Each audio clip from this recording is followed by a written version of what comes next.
the calendar is ready to turn into 2024, less than a month away from the new year.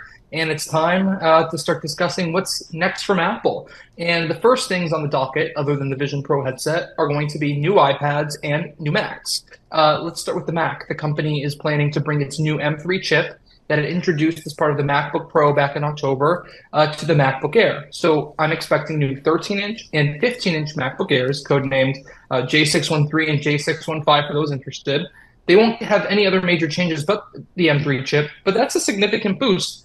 Now Apple's highest volume Mac is going to have their new 3-nanometer computer processor. So that is really a feat of engineering and manufacturing on the part of TSMC. Now onto the iPad Pro. That's also going to get the M3 chip, revamped design. It's going to have a brand new look and feel, an OLED display. So it's going to be a pretty significant update, as well as new versions of the iPad Air, including one coming in a bigger size.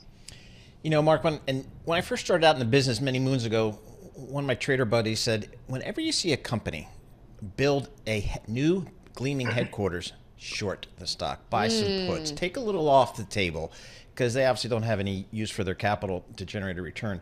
That would not have been and that worked for me a lot, including the New York Times company, by the way. But that did not work. Luckily, I did not do that for Apple. They spent $5 billion on that headquarters, which is just awesome. My question to you is anybody in there? I'll tell you. Are people back at work at Apple? I mean, what's going on?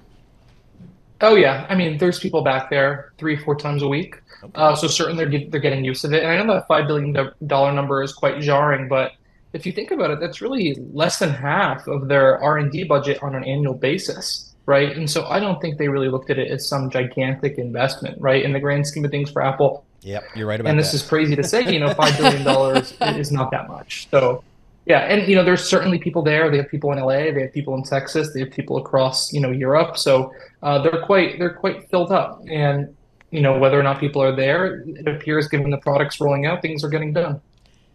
Why was there such a long drought when it came to some of these iPad releases?